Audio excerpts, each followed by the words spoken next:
Padre, y en este momento nos disponemos nuestros corazones, Señor, para recibir tu palabra, Padre. Necesitamos alimentarnos, nutrirnos, Señor, de tu palabra, Señor. Y te pedimos que por favor nos hables y a través de ella obres cambios y transformaciones desde nuestro interior, Padre. En el nombre poderoso de Jesús, amén y amén. Hoy estamos celebrando nuestra noche de Navidad, ¿sí? Y la Navidad tiene significado y tiene propósito en Jesús. O sea, si vamos a ver lo que significa Navidad y lo que representa históricamente la Navidad, solamente podemos encontrar su propósito y su significado si volteamos nuestros ojos hacia Jesús, ¿sí? Empecemos por allí. Hoy celebramos a Jesús, celebramos su vida, celebramos su nacimiento, celebramos su amor, celebramos su humildad, la humildad que tuvo al venir a la tierra y hacerse uno como nosotros, como cualquiera de nosotros. Jesús dejó el cielo, Jesús dejó su trono, dejó la eternidad, dejó el lugar de privilegio que tenía, que le pertenecía, y los cambió por la tierra. Los cambió por un lugar en un pesebre. Los cambió por estar sujeto al tiempo. Lo cambió por el día y la noche. Los cambió por un lugar para servir y un lugar para morir. Pensemos en todo lo que Jesús tenía allá y todo lo que vino dejando eso allá para tener algo acá, entre comillas, tener.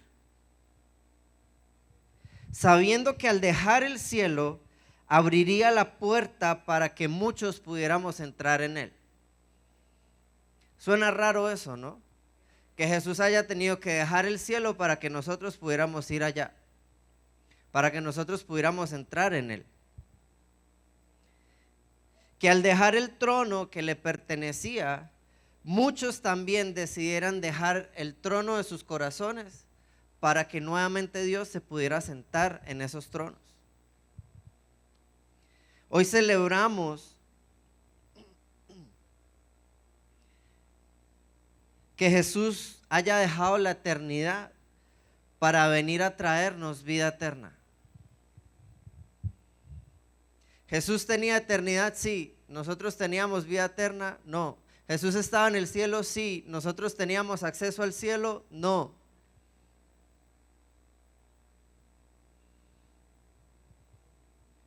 Dejando claro esto, que la Navidad tiene significado y propósito en Jesús,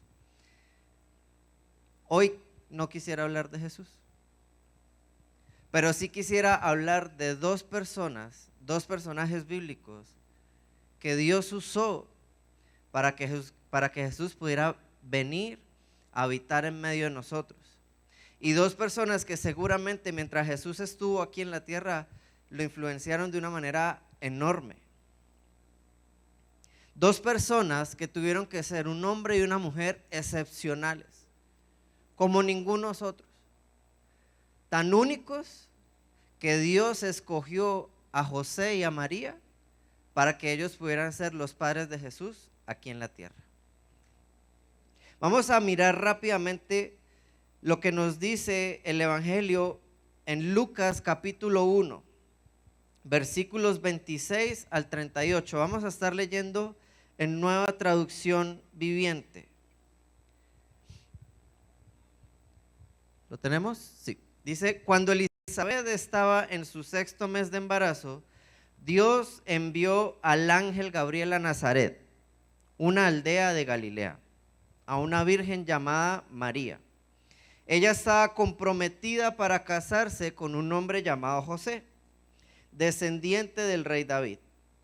Gabriel se le apareció y dijo: saludos, mujer favorecida, el Señor está contigo. Confusa y perturbada, María trató de pensar lo que aquel ángel le quería decir. No tengas miedo, María, le dijo el ángel, porque has hallado favor de Dios. Concebirás y darás a luz un hijo y le pondrás por nombre Jesús. Él será muy grande y lo llamarán Hijo del Altísimo. El Señor Dios le dará el trono de su antepasado David y reinará sobre Israel para siempre. Su reino no tendrá fin. Pero ¿cómo podrá suceder esto?, le preguntó María al ángel. Soy virgen. El ángel le contestó: el Espíritu Santo vendrá sobre ti y el poder del Altísimo te cubrirá con su sombra. Por lo tanto, el bebé que nacerá será santo y será llamado Hijo de Dios. Además, tu pariente Elizabeth quedó embarazada en su vejez. Antes la gente decía que ella era estéril, pero ha concebido un hijo y ya está en su 6º mes de embarazo. Pues la palabra de Dios nunca dejará de cumplirse. María respondió: soy la sierva del Señor, que se cumpla todo lo que has dicho acerca de mí. Y el ángel la dejó. María debía ser una jovencita entre 15 y 17 años. ¿Alguien tiene niñas entre 15 y 17 años aquí? María podría tener tu edad.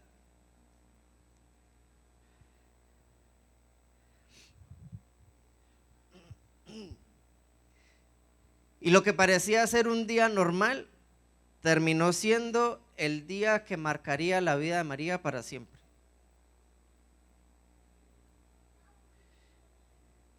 María estaba esperando el día de su boda. Dice el texto que ella estaba comprometida para casarse con un buen hombre. O sea que María estaba esperando. María estaba todos los días hablando con la wedding planner. María estaba mirando en qué finca se iba a casar. María estaba pensando en cómo iría a ser la decoración. María estaba pensando quiénes eran las damas de honor. María estaba pensando en si poner lluvia de sobres o no. María estaba pensando en eso.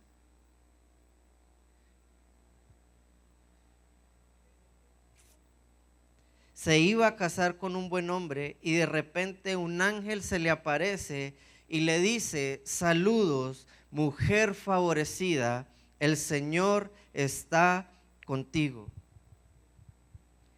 Y yo me imagino el bendito susto que se debió llevar esa jovencita.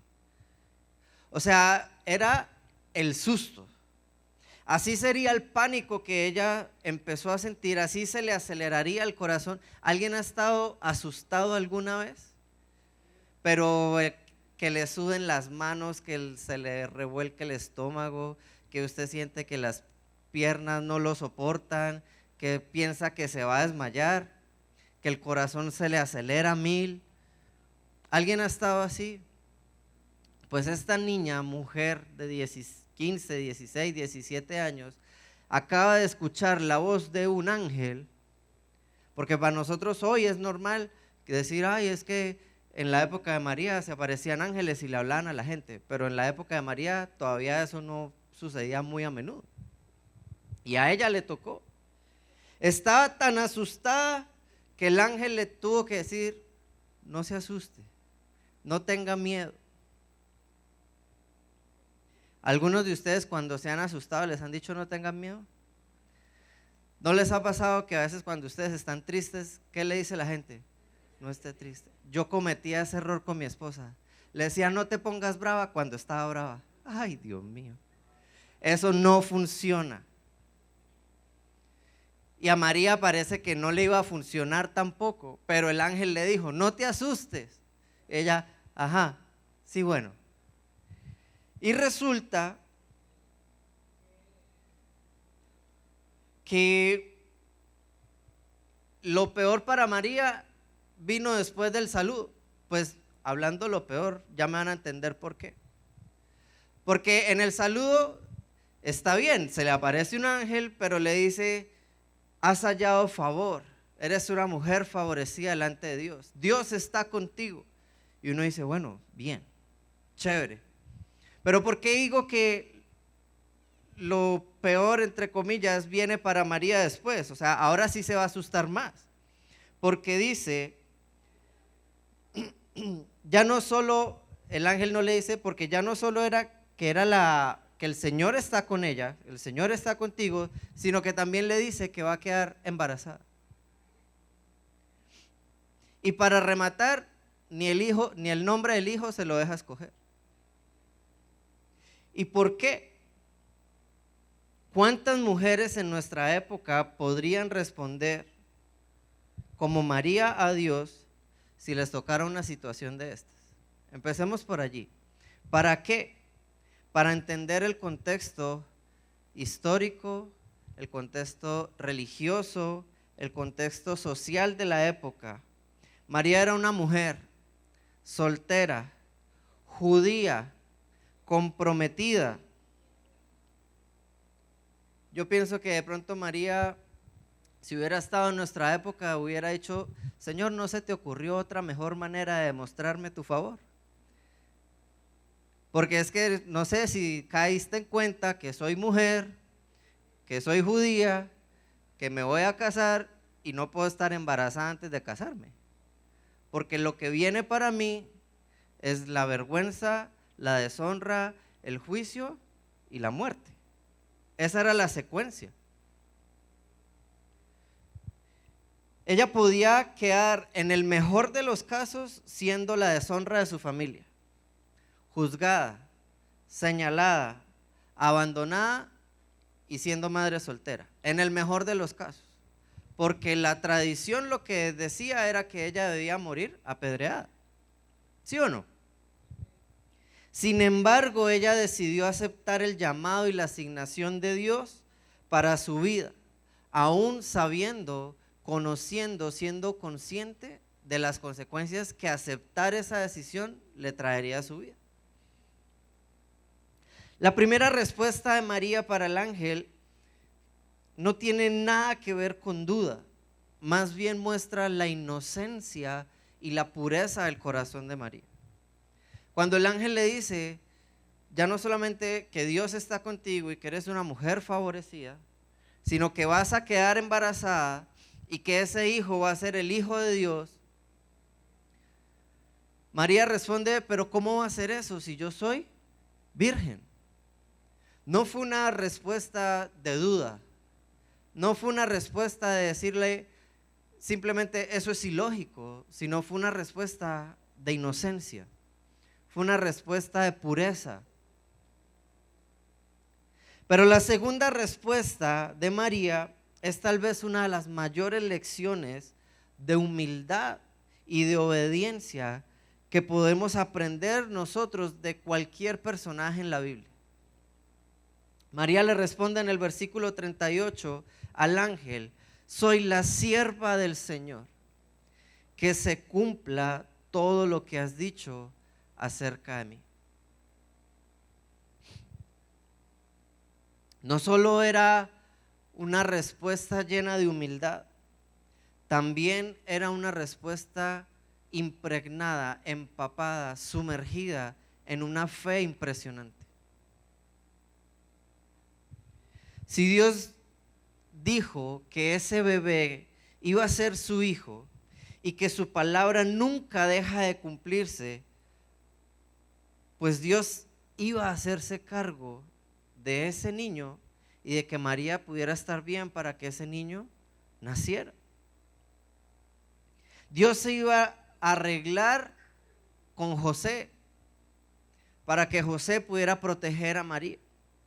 ¿Cómo? Eso no le preocupaba a María. ¿A quién tenía que preocuparle eso? A Dios, porque a Dios es el que le interesa que su palabra se cumpla.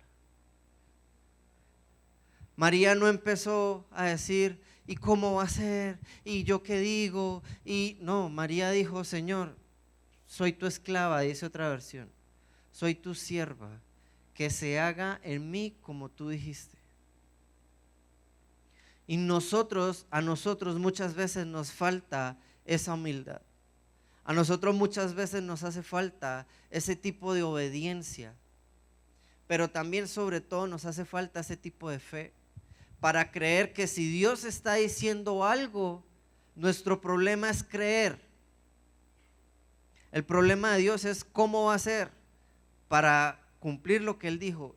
Y les digo algo, para Él tampoco es un problema eso.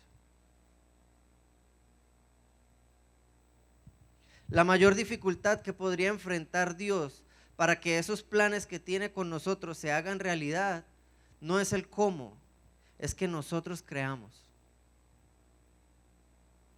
Y a María la escogió porque Él sabía que María tenía ese corazón. María tenía la capacidad de creer en Dios, de confiar en Dios. Y no solamente de creer en Dios. ¿Quiénes aquí creen en Dios? Ahora con la otra mano, ¿quiénes aquí le creen a Dios? Ya son menos manos. Porque María creía en Dios, pero una cosa es creer en Él y otra cosa es creerle a Él. Y María no solamente creía en Dios, María le creía a Dios y a la palabra que el ángel le había dado. A pesar de que estaba llena de susto, llena de temor, parece que las palabras del ángel sí surtieron efecto, porque ella como que hizo ese miedo, ese temor, ese susto a un lado y dijo: por más asustada que esté, aquí está tu sierva, aquí está tu esclava, hágase conmigo según lo que tú has dicho. Pero muchas veces nosotros no andamos en las palabras que Dios ha dado a nuestra vida, porque nos falta la humildad que tenía María, la obediencia que tenía María, pero también la fe que tenía María. Así que ahí vamos viendo por qué Dios decidió encargar el nacimiento y la crianza de su hijo a una mujer como ella. Y como les dije, el problema de cómo iba a ser o qué iba a hacer María con José, o más bien qué iba a hacer José con María, no era de María, era de Dios. Y hablando de José, miren lo que pasa en Mateo 1, versículos 18 al 25. También vamos a leer en Nueva Traducción Viviente. Dice el versículo 18: este es el relato de cómo nació Jesús el Mesías. Su madre María estaba comprometida para casarse con José, pero antes de que la boda se realizara, mientras todavía era virgen, quedó embarazada mediante el poder del Espíritu Santo. José, su prometido, era un hombre justo y no quiso avergonzarla en público, por lo tanto decidió romper el compromiso en privado. 20. Mientras consideraba esa posibilidad, un ángel del Señor se le apareció en un sueño. José, hijo de David, le dijo el ángel: no tengas miedo de recibir a María por esposa, porque el niño que lleva dentro de ella fue concebido por el Espíritu Santo. Y tendrá un hijo y lo llamarás Jesús, porque él salvará a su pueblo de sus pecados. Todo esto sucedió para que se cumpliera el mensaje del Señor a través de su profeta: miren, la virgen concebirá un niño, dará a luz un hijo y lo llamarán Emmanuel, que significa Dios está con nosotros.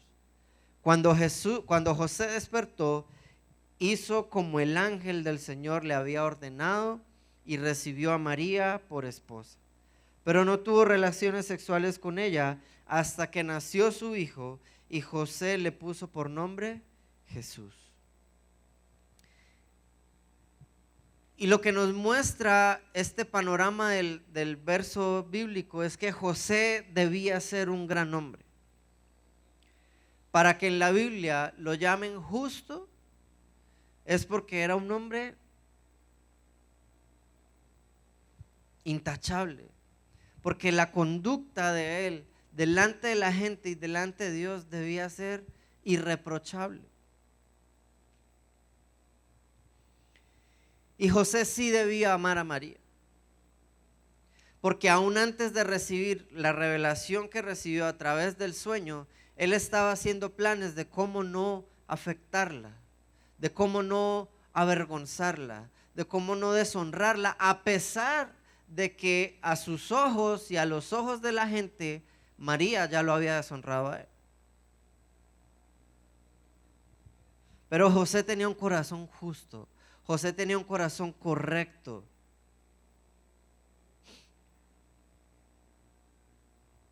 Como hombres debemos aprender de José en este aspecto, a entender que toda decisión que tomamos afecta a nuestra familia.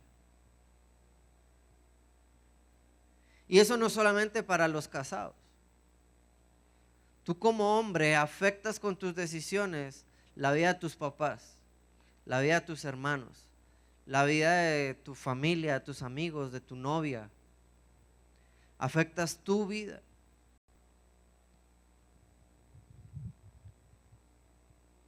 Y bueno, esto no solamente es para los hombres. Las mujeres también afectan su vida y la de otros. Pero aquí el ejemplo pues nos lo está dando José. También debemos aprender sobre la obediencia de José a Dios. José no perdió tiempo sobrepensando si ese sueño que tuvo realmente fue de Dios y si fue un ángel, o simplemente fue que salió de la reunión de jóvenes tarde y comió hamburguesa y le cayó pesada, y más bien fue una pesadilla. Él no pensó eso, él no se puso a pensar, ¿será que sí? ¿Será que no? Dice la Biblia que él despertó, se levantó e hizo conforme a lo que el ángel de Dios le había dicho. Él siguió la instrucción de inmediato. Y eso nos habla acerca de que Dios nos habla muchas veces, pero nosotros nos quedamos sobrepensando, nos quedamos como queriendo sacar excusas o queriendo sacarle el cuerpo a eso que Dios nos está diciendo que hagamos.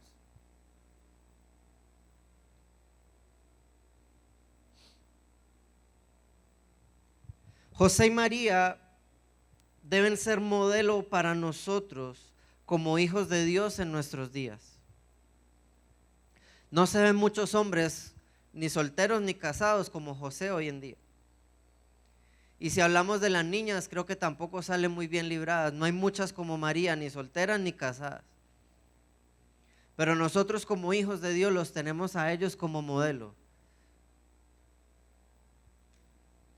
¿Modelo de qué? Modelos de sumisión a la voluntad de Dios. Modelos de rendir nuestros sueños para que los de Dios se hagan realidad. Y cuando digo eso, creo que muchas personas chocamos porque pensamos que cuando Dios nos pide rendir nuestros sueños es dejarlos abandonados y guardados y encerrados o enterrados en un baúl donde nunca jamás van a volver a salir.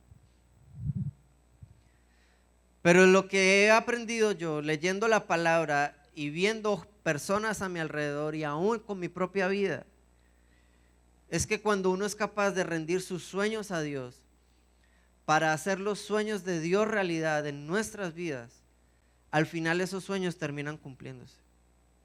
No en nuestro tiempo, no bajo nuestra voluntad, ni siquiera muchas veces como nosotros quisiéramos. Siempre es mejor. Siempre traen una añadidura, siempre traen algo mejor, siempre vienen más grandes, siempre son más bonitos.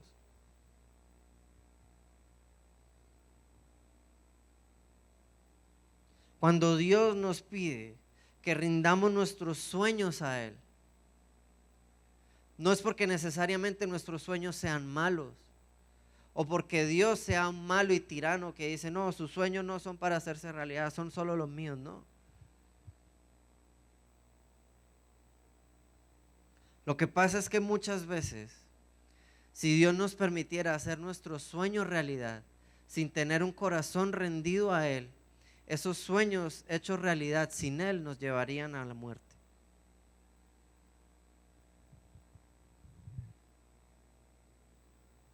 Y Dios nos ama tanto que prefiere que nuestros sueños se aplacen para que cuando estemos con la actitud correcta en el corazón, para que cuando tengamos la madurez de corazón emocional y espiritual, para que esos sueños con toda la bendición que traen lleguen a nuestra vida, realmente los recibamos como una bendición y no como algo que viene para dañarnos.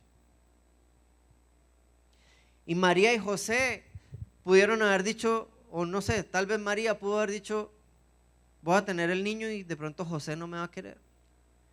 Y mi sueño de casarme con José no se va a dar. Pero pregunto yo, ¿al final María se casó con José, sí o no? Antes creo que en el caso de ellos, en vez de aplazarlos, le aceleró el sueño.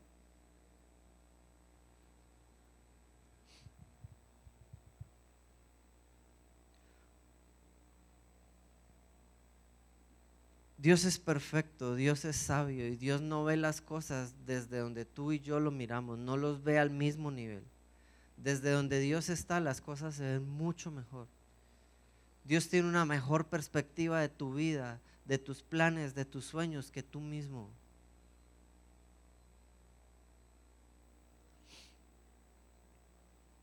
José y María son modelos de obediencia. Ellos lo dejaron todo, sacrificaron todo por ser obedientes a Dios. Y ellos son modelos de fe, porque ellos no tenían más que una palabra de Dios. Ellos no tenían más que lo que sus mentes percibieron como una aparición de un ángel. Pero hoy, si eso sucediera, en nuestro tiempo, cualquier persona nos diría, pero demuéstrelo. ¿Y por qué no quedó grabado? ¿Y por qué en la cámara no se ve algo raro? Y demuéstreme que usted estuvo con un ángel y no fue que se fumó algo raro o se tomó una pastilla rara o que usted está de psicólogo o de psiquiatra. Demuéstreme.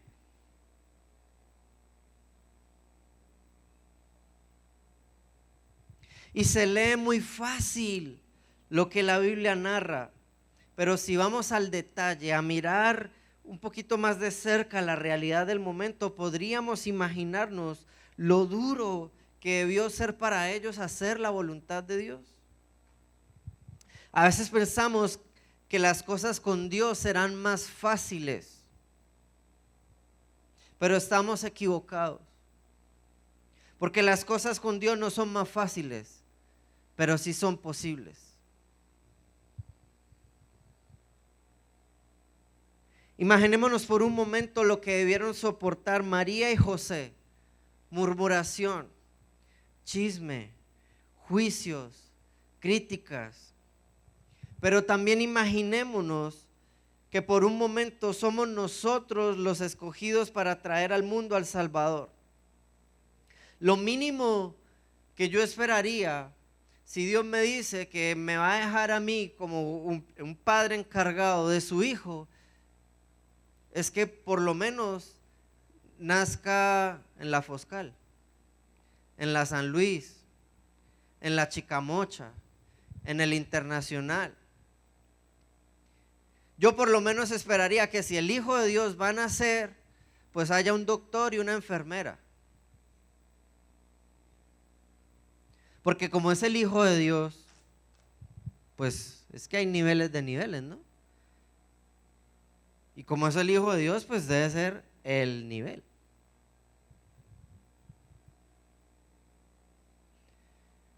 Si Dios nos dijera a algunos de nosotros que su hijo va a nacer de nuestro matrimonio, en nuestro hogar, lo mínimo que esperaríamos es que para el momento del parto hayan que llevar a María a tener el parto.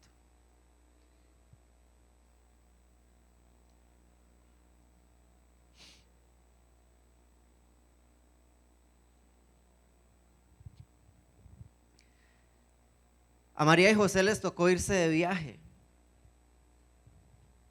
¿Y saben qué le prohíben a las mujeres embarazadas justo terminando los embarazos? Los viajes.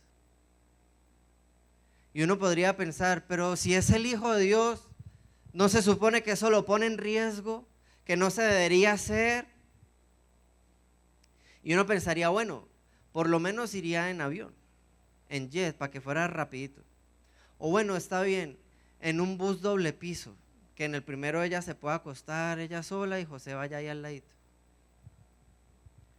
Pero ¿saben qué les tocó a ellos? En burro, ni siquiera en caballo. Y no era un burro doble asiento, o sea, era un burro para una persona. O sea que adivine qué, había momentos en que caminaba José, pero yo me imagino que había momentos en que caminaba, en que sí, si caminaba José, María iba sentada. Pero había otros momentos donde a María le tocaba caminar para que José se sentara un poco. Además, no creo que fuera tan conveniente que María fuera ahí todo el camino encima del burrito. Las cosas para ellos no fueron fáciles, pero fueron posibles, gracias a Dios. Y seguramente a ti no te ha tocado fácil. Y cuando Dios hable a tu vida y te muestre un sueño y te muestre un plan, seguramente tampoco va a ser fácil. Pero lo que sí te aseguro es que si Dios diseñó ese plan va a ser posible. ¿Cómo? No es tu problema, es el de Él. Tu problema es creerle.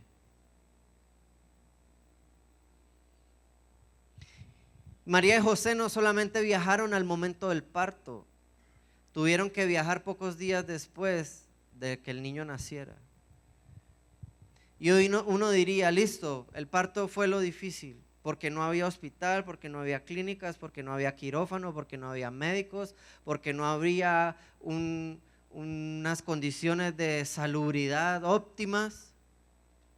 Pero ya después iba a ser fácil. Amenazaron con matar a todos los bebés de la época. ¿Qué les tocó hacer? Migrar. No les tocó cambiarse de barrio, no les tocó cambiarse de ciudad, les tocó cambiarse de país. ¿Fue fácil para ellos eso? No, pero ellos fueron obedientes a Dios. Ellos le creyeron a Dios. Ellos renunciaron a sus propios planes, incluso a sus familias cercanas, por seguir el plan de Dios, para mantener a salvo a Jesús. Por eso esta noche, y pensando en el 2024 que viene, quisiera tomar como ejemplo a María y a José, como modelos de algo que no se habla mucho en medio de los jóvenes. Aún a veces ni siquiera se habla mucho en la iglesia general. Y menos en estas épocas de diciembre, cuando todo el mundo está soñando por su próximo año, planificando su próximo año, poniéndose las metas de lo que va a conseguir, de lo que va a conquistar, de lo que va a comprar, de a dónde va a ascender, de a dónde va a viajar y qué carro nuevo va a comprar y a qué nueva casa se va a pasar a vivir. Poco hablamos de abnegación. ¿Se habían escuchado esa palabra? Creo que no. Y abnegación significa renuncia voluntaria a los propios deseos, afectos o intereses en beneficio de otras personas.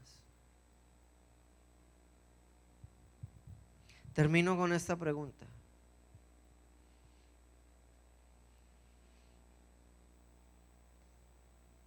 ¿Cuántos de nosotros incluimos en nuestros planes del próximo año renunciar a nuestros deseos,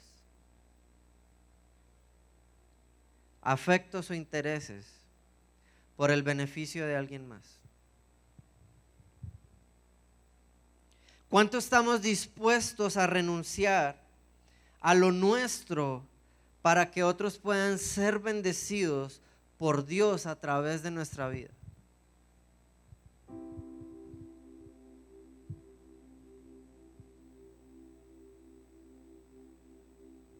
¿Saben cuáles son los ejemplos de abnegación más cercanos que cada uno de nosotros tiene? El de sus padres. ¿Se han escuchado esa frase que dice que un padre es capaz de quitarse el bocado de la boca por dárselo a su hijo? La pregunta aquí para nosotros es: ¿cuántos de nosotros hijos estaríamos dispuestos a hacer lo mismo por nuestros padres?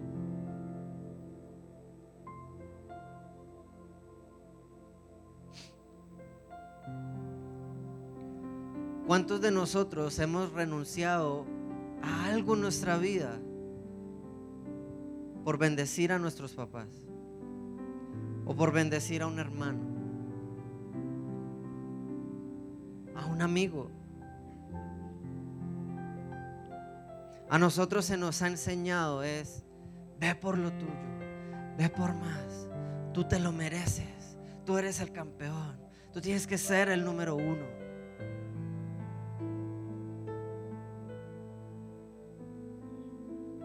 Y no está mal. No está mal querer ser el mejor, no está mal querer ser el primero. Pero hay momentos y situaciones de la vida en las que un poquito de abnegación nos haría mucho bien. Y un poquito de abnegación haría que el nombre de Dios fuera exaltado por otros al ver lo que Dios está haciendo en tu vida, al ver lo que Dios es capaz de obrar en tu corazón. Cuando eres capaz de renunciar a tu propio ego por el beneficio de alguien más.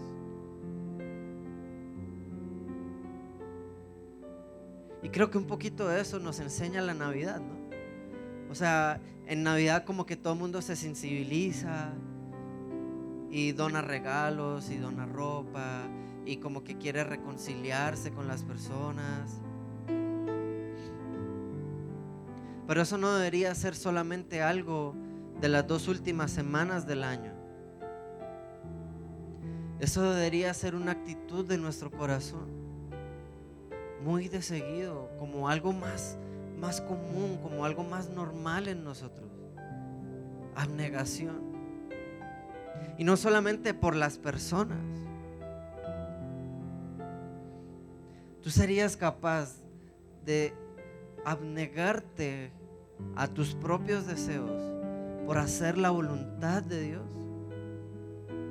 Tú serías capaz de poner en pausa tus planes, tus sueños, tus deseos, de pensar en tu propio beneficio, por poner primero en tu vida los planes, los deseos de Dios, con los que Él quiere beneficiar a tantas y tantas personas alrededor tuyo.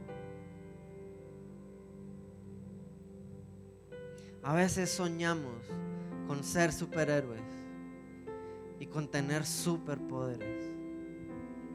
Y yo quisiera cerrar esta noche diciéndote eso: si tienes un superpoder, es ese, se llama abnegación. Tienes el poder de menguar tú para que Jesús crezca en ti. Tienes el poder de negarte a ti mismo para que Jesús pueda vivir a través de ti. Tienes el poder de negarte a ti mismo para ser de bendición para otros.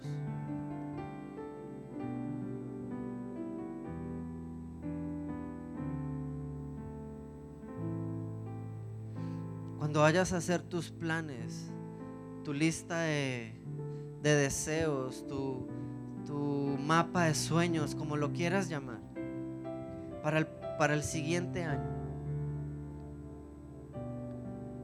incluye un sueño, incluye un plan, incluye un objetivo que sea algo a lo que tú puedas renunciar para bendecir a otra persona. Algo a lo que tú puedas renunciar para que Dios pueda crecer en tu vida.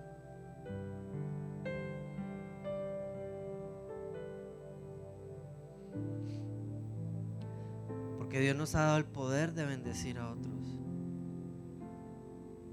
Pero es muy difícil bendecir a otros con una mentalidad egoísta. Porque el egoísta solo piensa en él. Cierra tus ojitos allí.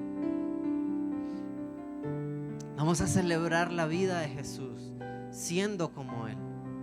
Vamos a celebrar el amor de Jesús, amando como Él. Vamos a celebrar lo que Dios nos entregó a través de Jesús, siendo generosos como Él. Padre, te damos muchas gracias por Navidad. Te damos gracias por el nacimiento de tu Hijo. Porque eso es lo que significa. Navidad es nacimiento. Y no es cualquier nacimiento, es el nacimiento del Hijo de Dios en la tierra. Pero más allá de eso, es el nacimiento de Jesús como Hijo de Dios en nuestros corazones.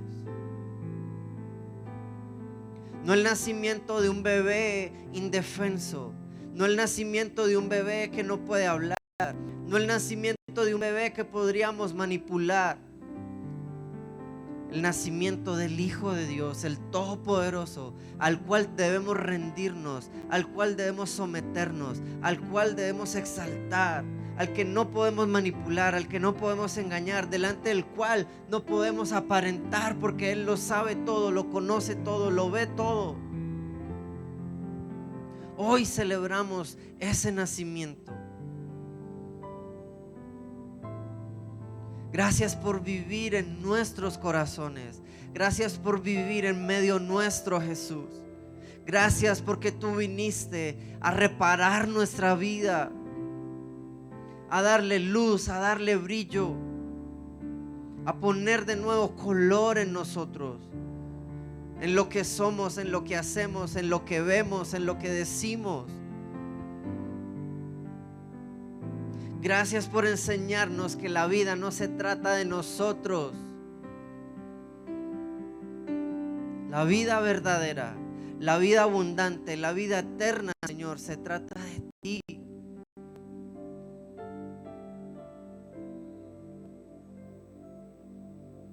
Gracias, Señor.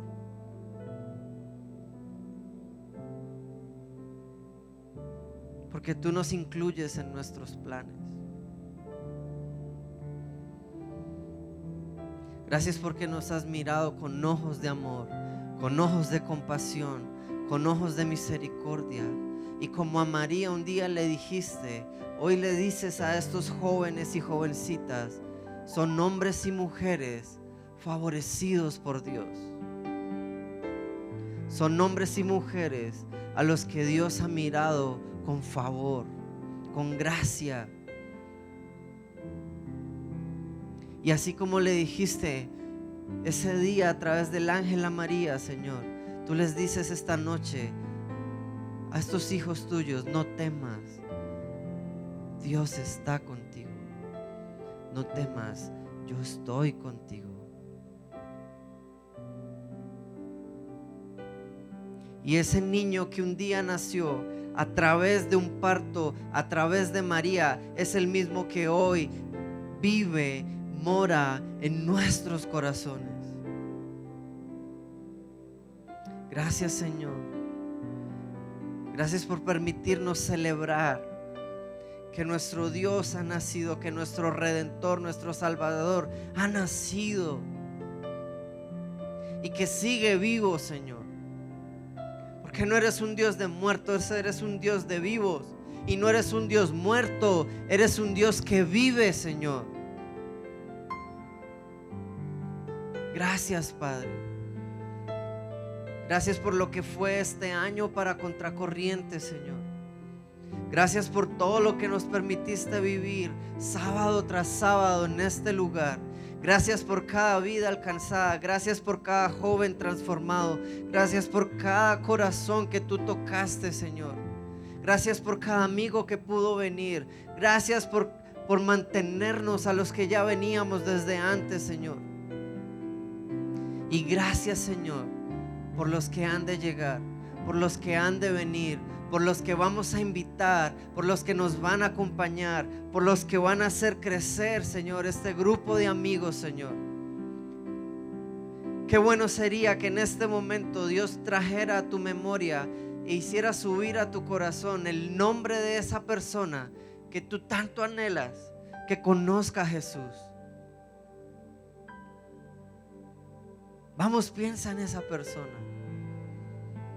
ese a quien amas tanto que dices, no puede pasar una semana más sin que esta persona conozca lo que yo conozco, que conozca a Jesús, que reciba lo que yo he recibido, el amor, el perdón, la gracia, el gozo, la paz de Jesús en mí.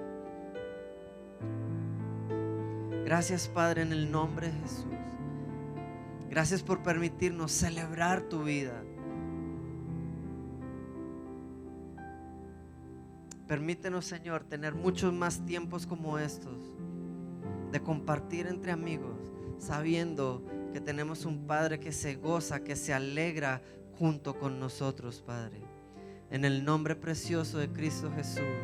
Amén, amén y amén. ¿Qué tal si le das un aplauso fuerte, fuerte, fuerte?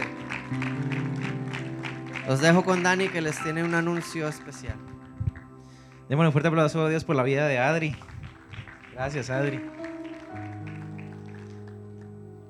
Esta época de Navidad es la época perfecta para alcanzar a otros, para compartirles a otros. La palabra dice, Jesús nos dijo, ustedes son la luz del mundo. Y dice, así alumbre su luz delante de los demás. Junto con Adri me uno para hacerles una invitación en esta noche.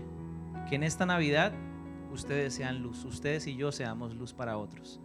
Y que los demás cuando nos vean puedan ver el amor de Jesús, el perdón de Jesús, la gracia de Jesús.